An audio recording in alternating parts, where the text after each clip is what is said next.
फाल्गुन पौर्णिमेला आली होई, नैवेद्याला पिवळी धमक, मऊ लुसलुशीत गुबगुबीत गरमागरम पुरणाची पोळी. पुरणाच्या पोळीवर साजूक तुपाची धार, सोबतीला गरमागरम दुधाची वाटी, सुकी बटाट्याची भाजी, मेथीची भाजी, कुरवडी पापडीसह गरमागरम भजी चार, गरमागरम वाफळलेला इंद्रायणीचा भात, कटाची आमटी, कोशिंबीर थंडगार. एवढं सगळं सागर संगीत ताट समोर आल्यावर सुख सुख म्हणतात ते आपण वेगळं काय शोधणार आहे. नमस्कार, गृहवैष्णू किचन मध्ये आपलं स्वागत. होळी पौर्णिमेच्या तुम्हा सर्वांना हार्दिक शुभेच्छा.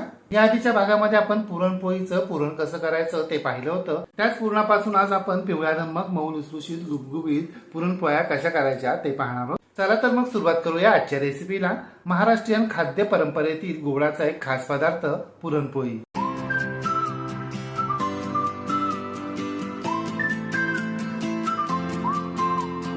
याआधी आपण पुरणपोळीचं पुरण कसं करायचं ते पाहिलं होतं. आता त्याच पुरणापासून आपण पुरणपोळी कशी करायची ते पाहूया. हे पहा, पुरणपोळी करण्यासाठी आपल्याला पुरणपोळीची कणिक मळून घ्यावी लागेल. ती आपण मळायला घेऊया. त्यासाठी एका परातीमध्ये 3 वाट्या गव्हाचं पीठ घ्यायचे आणि हे गव्हाचे पीठ आपल्याला सुजीच्या चाळणीनं म्हणजे अगदी बारीक होलच्या चाळणीनं चाळून घ्यायचं.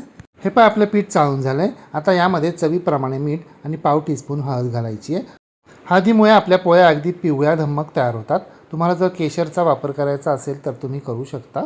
आता यामध्ये 1 टेबलस्पून तेलसुद्धा घालायचं आहे आणि आता हे सर्व कोरडे जिन्नस आपल्याला व्यवस्थित मिक्स करून घ्यायचे आणि यानंतर यामध्ये थोडं थोडं पाणी घालून आपल्याला हे पीठ मळायला म्हणजे हे कणिक मळायला सुरुवात करायची आहे. आपण रोज पोळ्या करण्यासाठी ज्या प्रकारची कणिक मळून घेतो ना, त्यापेक्षा सैलसर कणिक आपल्याला इथे मळून घ्यायची आहे.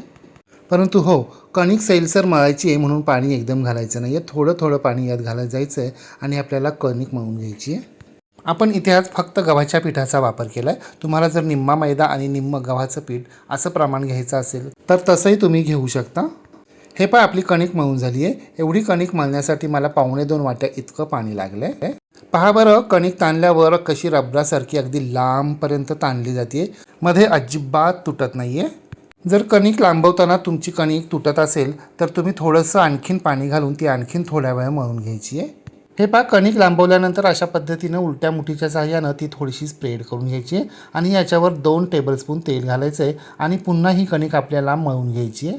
अशा प्रकारे आपल्याला कणकेवर तेल घालायचं आहे, ती मळून घ्यायची आहे. तेल घालायचं आहे, ती मळून घ्यायची आहे. असं 2-3 वेळा करायचं आहे आणि जवळजवळ 10 मिनटं ही कणिक आपल्याला अशी मळून घ्यायची आहे. हे पहा, खव्यासारखी मऊ लुसलुशीत आपली कणिक मळून झाली आहे. रंग तर पहा किती सुरेख पिवळा धम्मक आला आहे.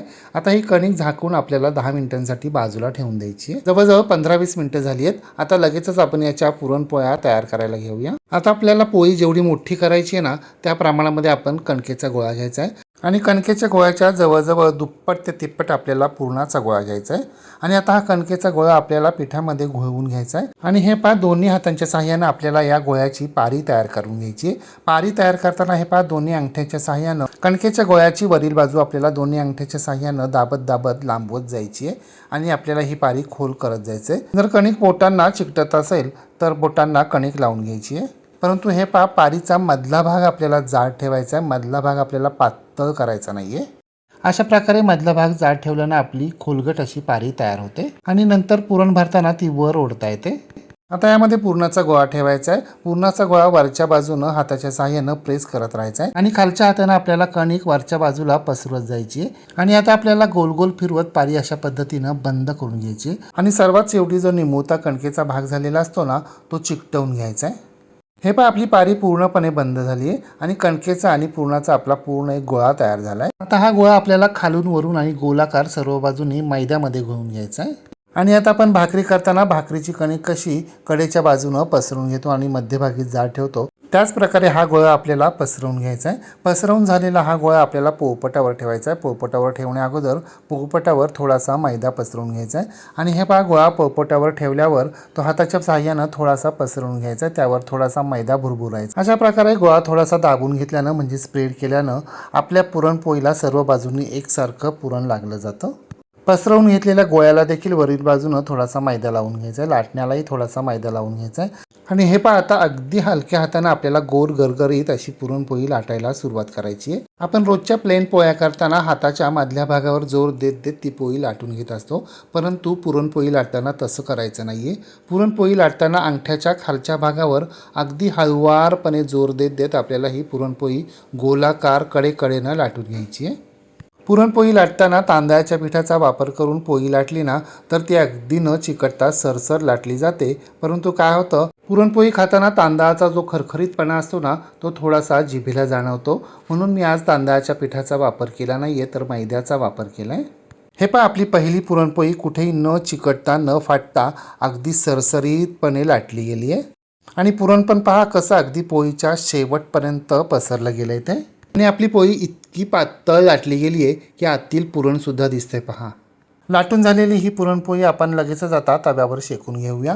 त्यासाठी मी इथे तवा आधी कडकडीत गरम करून घेतला आहे आणि गॅसची फ्लेम आता बारीक केली आहे.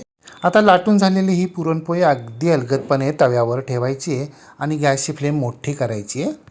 कडकडीत तव्यावर पोळी ठेवल्यानंतर 10-15 सेकंद थांबायचे आणि हे पहा, हलक्या हाताच्या साहाय्यानं पोळी थोडीशी आपल्याला गोल गोल फिरून घ्यायची. असं केल्यानं आपल्या पोळीला टेक्स्चर तर छान येतच, शिवाय ती खालील बाजूनं सर्व बाजूंनी अगदी एकसारखी शेकली जाते. हे पहा, आता आपली पोळी फुगायला सुरुवात झाली आहे. आता गॅसची फ्लेम मीडियम करायची म्हणजे मध्यम करायची आहे आणि पोळीच्या गोलाकार सर्व बाजूंनी आणि पोळीवर आपल्याला साजूक तूप सोडायचं आहे.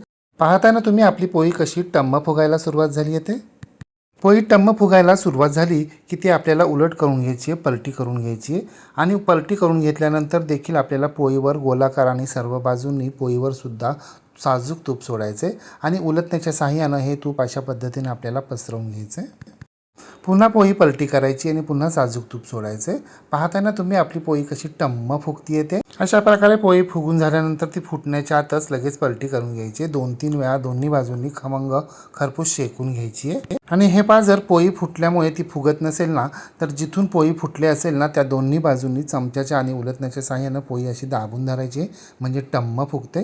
टम्म फुगल्यानंतर आता ही पोळी काढून घ्यायची आणि या गरमागरम शेकून घेतलेल्या पोळीवर चमच्याच्या साहाय्यानं साजूक तूप सोडायचं आहे आणि ते व्यवस्थित पसरवून घ्यायचं आहे.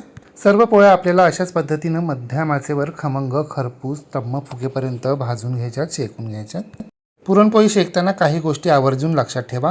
पुरणपोळी तव्यावर ठेवण्या अगोदर तवा कडकडीत गरम असायला हवा आणि एकदा का पुरणपोळी तव्यावर ठेवली की काही सेकंदांनी आपली पुरणपोळी फुगायला सुरुवात होते, तिला बबल्स यायला सुरुवात होते. लगेचच आपल्याला गॅसची फ्लेम मध्यम करायची आहे आणि सर्व पोळ्या आपल्याला 2-3 वेळा आलटून पालटून मध्यम आचेवर खमंग खरपूस शेकून घ्यायच्यात.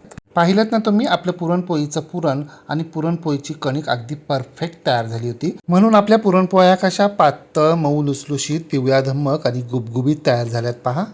तुम्ही सुद्धा अशा प्रकारे येणाऱ्या होळीलाच काय, कोणत्याही महाराष्ट्रीयन सणाला आणि सणवारच कशाला हवाय, जेव्हा केव्हा मनात येईल तेव्हा अशा पद्धतीची पातळ, पिवळी धम्मक, गुबगुबीत, खमंग खरपूस पुरणपोळी तयार करा. व कशी झाली ते कमेंट बॉक्समध्ये मला नक्की सांगा. रेसिपी आवडल्यास लाईक, शेअर, कमेंट करायला विसरू नका. आणि हो, तुम्ही जर अजूनही गृहविष्णू किचन चॅनलला सबस्क्राईब केलं नसेल तर प्लीज नक्की सबस्क्राईब करा.